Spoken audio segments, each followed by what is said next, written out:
नमस्कार विद्यार्थी मित्रांनो, मी शुभांगी पवार तुमचं सहर्ष स्वागत करत आहे आपल्या आवड शाळेची या युट्यूब चॅनल मध्ये। तर बघा, आपण आजच्या व्हिडिओमध्ये पाहणार आहोत की चौरस संख्या म्हणजे नेमकं काय आणि चौरस संख्यावर जर प्रश्न आपल्या परीक्षेमध्ये आला तर त्याचं उत्तर एकदम सोप्या ट्रिकने कसं लिहायचं ते तुम्हाला मी आजच्या व्हिडिओमध्ये सांगणार आहे। त्यामुळे जर चॅनलवर अजून नवीन असेल तर चॅनलला सबस्क्राईब करायला विसरू नका आणि व्हिडिओ अजिबात स्किप न करता शेवटपर्यंत नक्की बघा, कारण तुम्हाला याची संपूर्ण माहिती आजच्या व्हिडिओमध्ये मी सांगणार आहे। तर बघा, आता नावावरूनच आपल्याला समजतं की चौरस संख्या म्हणजे काय।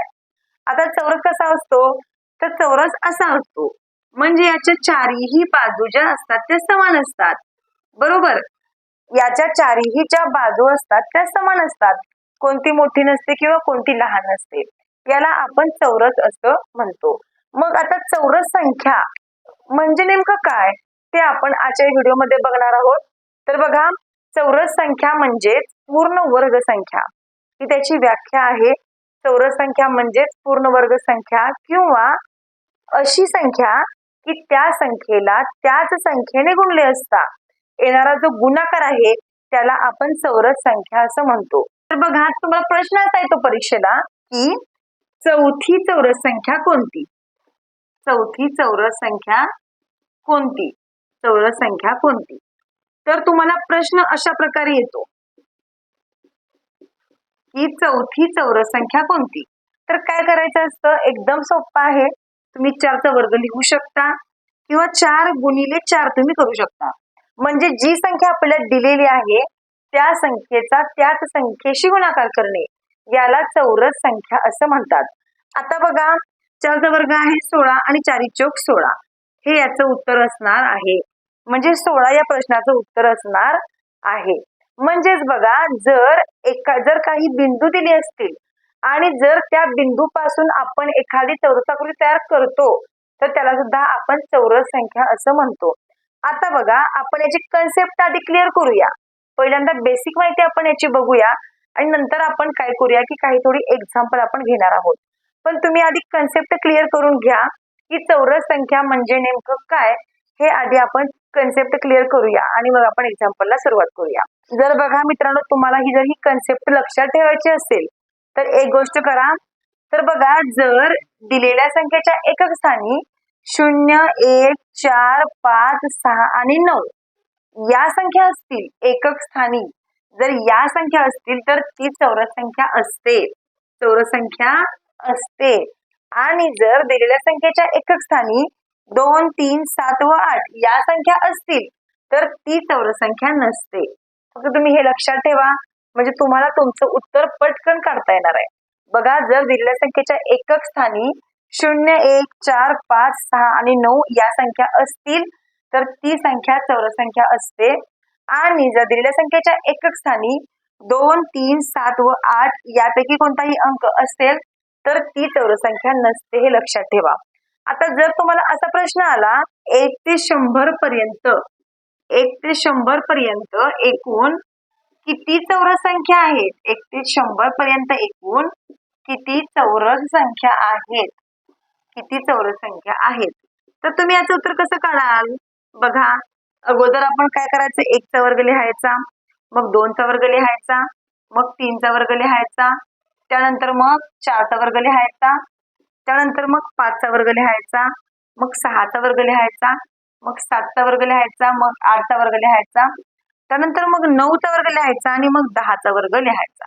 1चा वर्ग 1च असेल, 2चा वर्ग 4 असेल, 3चा वर्ग 3 त्रिक 9 असेल, 4चा वर्ग 16 असेल, 5चा वर्ग 25 असेल, 6चा वर्ग 36 असेल, 7चा वर्ग 49 असेल, 8चा वर्ग 64 असेल, 9चा वर्ग 81 असेल आणि 10चा वर्ग 100 असेल। झाल्या या संख्या। म्हणजेच 1 ते 100 पर्यंतच्या आपण संख्यांचं काय केलंय की वर्ग लिहून काढले। आणि जर तुम्हाला प्रश्न आला एक्झामला की 1 ते 100 पर्यंत किती चौरस संख्या आहेत, मग काय 1 ते 100 अंक सगळे टाकत बसायचे नाहीत, फक्त हे 1 ते 100 पर्यंत आपल्याला विचारलंय ना, म्हणजे 100च्या आतल्या वर्ग संख्या फक्त आपल्याला घ्यायच्यात। तर बघा, टोटल या 10 संख्या आहेत, 1, 2, 3, 4, 5, 6, 7, 8, 9, 10, म्हणजेच 1 ते 100 पर्यंत एकूण 10 चौरस संख्या आहेत, 10 चौरस संख्या आहेत। तर बघा आता ही काही आपण बेसिक माहिती पाहिलेली आहे की चौरस संख्या म्हणजेच पूर्ण वर्ग संख्या. चौरस संख्या म्हणजेच अशी संख्या की त्या संख्येचा त्याच संख्येशी गुणाकार करणे म्हणजेच तिला आपण चौरस संख्या असं म्हणतो. आणि 1 ते 100 पर्यंत एकूण 10 चौरस संख्या आहेत. आता बघा आपण यावरची काही एक्झाम्पल घेऊया म्हणजे तुम्हाला ही कन्सेप्ट पटकन समजून जाईल. तर बघा आता तुम्हाला एक्झामला प्रश्न कसा येतो, तर तुम्हाला प्रश्न अशा प्रकारचा येतो की 13वी चौरस संख्या कोणती.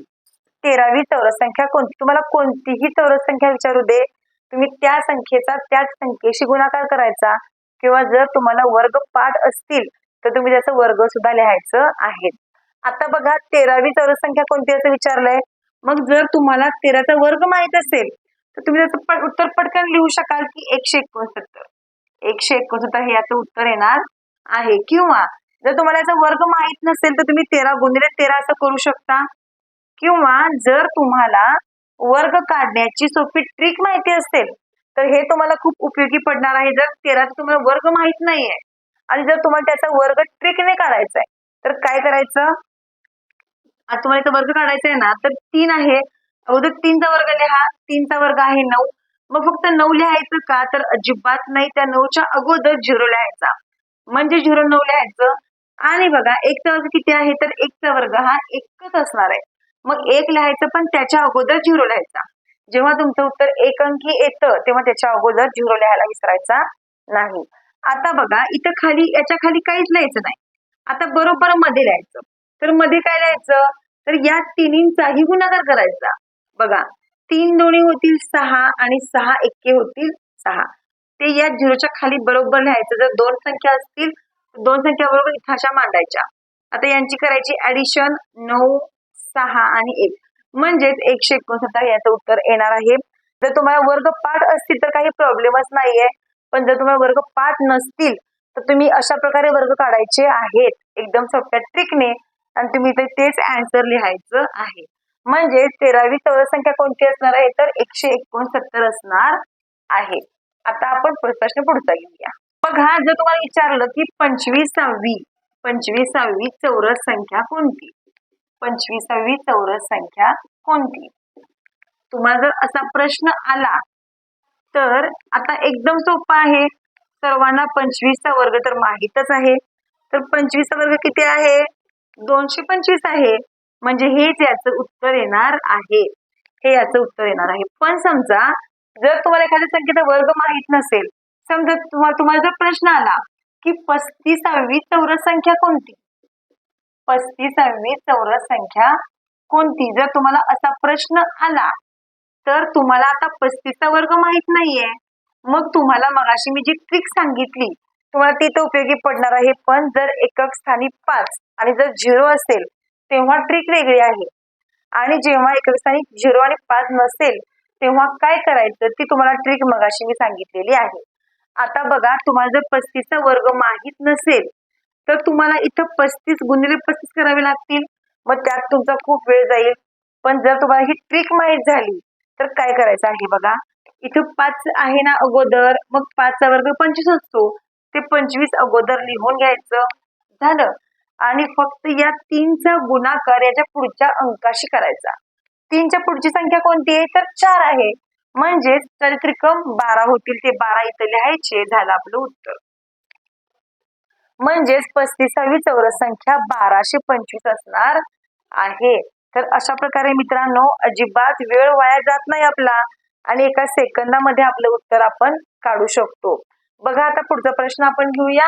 आता बघा जर तुम्हाला असा प्रश्न विचारला की 65वी चौरस संख्या कोणती, तर काय करायचं, तुम्हाला फक्त 65चा वर्ग लिहायचा आहे. आता कसा लिहायचा वर्ग, 5चा वर्ग ऑलरेडी इथं 25 लिहून टाकायचा आणि फक्त या 6चा गुणाकार याच्या पुढच्या संख्येशी करायचा आहे. 6च्या पुढचा अंक कोणता, तर 7 आहे. म्हणजेच 6 7 होतील 42 म्हणजे 4225 हे याचं उत्तर येणार आहे. 65वी चौरस संख्या असणार आहे 4225. तर अशा प्रकारे मित्रांनो एकदम सोपं आहे. आता जर तुम्हाला असं विचारलं की 23वी चौरस संख्या कोणती, आता इथं काय एकक स्थानी 5 नाहीये तर काय करायचं, अगोदर 3चा वर्ग लिहायचा. इथं आपण खाली लिहूया 23चा वर्ग. 3चा वर्ग लिहायचा अगोदर. किती आहे? 3 त्रिक 9. मग फक्त 9 लिहायचं का? तर 0 लिहायचं. 9च्या अगोदर 0 लिहायचं, कारण संख्या 2 अंकी पाहिजे आपल्याला. आता काय करायचं? या तिन्हींचाही गुणाकार करायचा. नाही, अगोदर आपल्याला 2चा वर्ग लिहावा लागेल. तर 4 असणार 2चा वर्ग, म्हणजे 0 लिहायचं. आणि बरोबर मध्ये सेंटरला या तिन्हींचा गुणाकार करायचा. बघा 3 दोन्ही 6 आणि साइन दोन्ही होतील 12. यांची करायची बेरीज 9, 2 आणि 5 म्हणजे 529. तर बघा 529 याचं उत्तर आलेलं आहे. म्हणजे 23वी जी चौरस संख्या आहे ती 529 आलेली आहे. आता बघा हा प्रश्न आहे तुमच्यासाठी. प्रश्न असा आहे की जर तुम्हाला मी प्रश्न असा टाकला की 56वी चौरस संख्या कोणती? 56वी चौरस संख्या कोणती? तर तुम्ही मला याचं उत्तर कमेंट बॉक्स मध्ये सांगायचं आहे की याचं उत्तर नेमकं काय येतं. तुम्ही मला कमेंट बॉक्स मध्ये सांगायचं आहे, कमेंट करून सांगायचं आहे. चला तर मग मित्रांनो, जर तुम्हाला हा व्हिडिओ आवडला असेल तर नक्कीच लाईक करा व्हिडिओला. कमेंट करून सांगा तुम्हाला हा व्हिडिओ कसा वाटला. चला तर मग आपण असंच भेटू आणखीन एका नवीन व्हिडिओ सोबत. तोपर्यंत धन्यवाद.